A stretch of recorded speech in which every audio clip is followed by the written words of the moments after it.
कभी सोचा है कि जीपीएस को कैसे पता चलता है कि हमारा पसंदीदा रेस्टोरेंट कहाँ है? या कोई पायलट आधी दुनिया का चक्कर लगाकर भी बिल्कुल सही जगह पर विमान कैसे उतार लेता है? ये सब असल में कुछ अदृश्य रेखाओं के एक बहुत ही स्मार्ट ग्रिड का कमाल है, जिसने हमारे पूरे प्लैनेट को घेर रखा है। तो चलिए आज लैटिट्यूड और लॉन्गिट्यूड के इसी रहस्य से पर्दा उठाते हैं। चलिए सीधे इस सवाल पर आते हैं।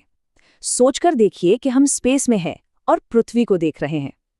ये एक विशाल घूमता हुआ गोला है जिस पर दूर से कोई खास निशान भी नहीं दिखते। अब किसी को ये कैसे समझाएंगे कि हमारा घर ठीक कहाँ पर है? आज हम इसी पहेली को सुलझाने वाले हैं। सबसे पहले एक आम सी गलतफहमी दूर करते हैं। हमारी पृथ्वी एकदम परफेक्ट गोल नहीं है।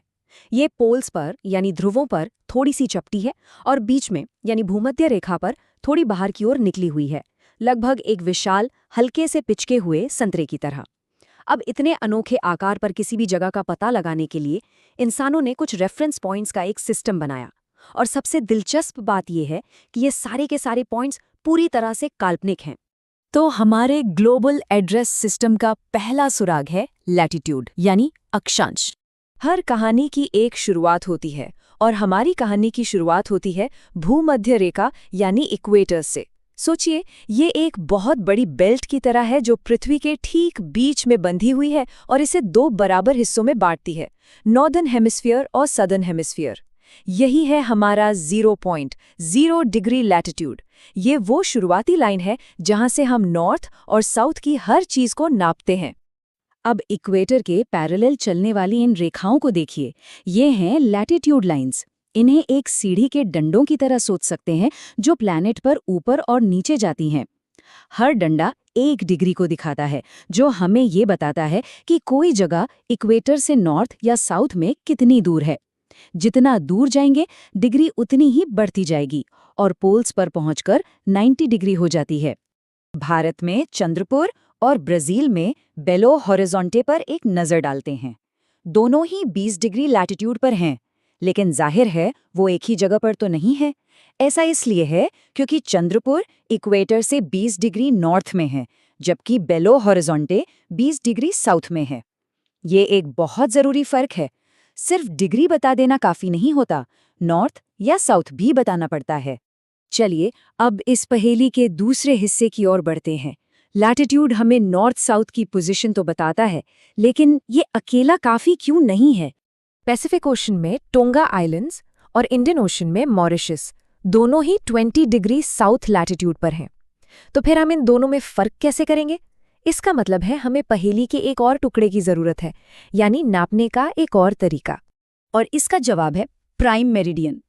ये 0 डिग्री लॉन्गिट्यूड है जो इंग्लैंड के ग्रीनविच से होकर गुजरने वाली एक काल्पनिक रेखा है।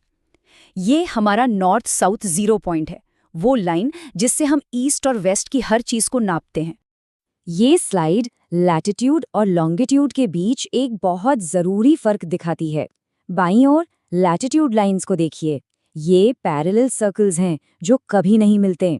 अब दाईं ओर लॉन्गिट्यूड लाइंस को देखिए, ये पैरेलल नहीं है, ये संतरे की फांकों की तरह हैं जो पोल्स पर एक साथ आकर मिल जाती हैं। अच्छा, तो अब हमारे पास दोनों सुराग हैं। अब देखते हैं कि जब हम इन दोनों को एक साथ मिलाते हैं तो क्या होता है। जब लैटिट्यूड और लॉन्जिट्यूड लाइंस एक दूसरे को काटती हैं तो वो एक ग्रिड बनाती हैं जो एक बहुत बड़े ग्राफ पेपर की तरह है जिसने पूरे प्लैनेट को ढक रखा है। इस ग्रिड पर हर चौराहा पृथ्वी पर एक अनोखा पता, एक सटीक कोऑर्डिनेट बना देता है। मिसाल के तौर पर असम में धुबरी शहर को ले लेते हैं। उसे 26 डिग्री नॉर्थ लैटिट्यूड और 90 डिग्री ईस्ट लॉन्गिट्यूड पर एकदम सटीक रूप से खोजा जा सकता है।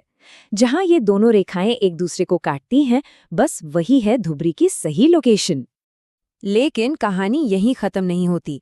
इस ग्लोबल ग्रिड का एक और बहुत ही सरप्राइजिंग काम है, समय बताना। चलिए देखते हैं कैसे। एक पूरे सर्कल में होते हैं 360 डिग्री। ये हमारी कैलकुलेशन का बेस है। और पृथ्वी को एक 360 डिग्री का पूरा चक्कर लगाने में लगते हैं लगभग 24 घंटे। अब सिंपल सा मैथ है। इसका मतलब है कि पृथ्वी 1 घंटे में 15 डिग्री घूमती है और 1 डिग्री घूमने में सिर्फ 4 मिनट का समय लेती है। लॉन्गिट्यूड की डिग्री और समय के बीच यही सीधा कनेक्शन है। क्योंकि पृथ्वी वेस्ट से ईस्ट की ओर घूमती है, इसलिए सूरज ईस्ट में उगता है।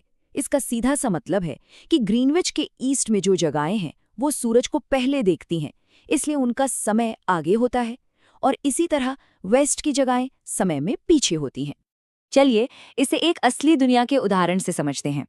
सोचिए कि लंदन में एक क्रिकेट मैच दोपहर 2 बजे शुरू होता है, लेकिन अगर हम भारत में देख रहे हैं तो वो शाम 7:30 बजे शुरू होता है। ऐसा क्यों है? इसका जवाब लॉन्गिट्यूड में ही छिपा है। भारत का जो स्टैंडर्ड टाइम है वो 82 डिग्री 30 मिनट ईस्ट लॉन्गिट्यूड से लिया जाता है, और जब इसका हिसाब लगाते हैं तो ये ग्रीनविच मीन टाइम से ठीक 5.5 घंटे आगे होता है। तो लंदन में दोपहर के 2 बजे का मतलब भारत में शाम के 7:30 बजे होता है। और इस सिस्टम को मैनेज करने के लिए बहुत बड़े देशों को कई टाइम जोन्स में बांटा गया है। जैसे कि रूस, वो इतना विशाल है कि उसमें पूरे 11 अलग-अलग टाइम जोन्स हैं। तो ये रही पूरी कहानी। लैटिट्यूड और लॉन्गिट्यूड सिर्फ नक्शे पर खींची गई रेखाएं नहीं हैं। ये दोनों साथ मिलकर एक ऐसा पावरफुल सिस्टम बनाते हैं जो हमें पृथ्वी पर किसी भी जगह का पता लगाने और दुनिया भर में समय को एक जैसा करने में मदद करता है।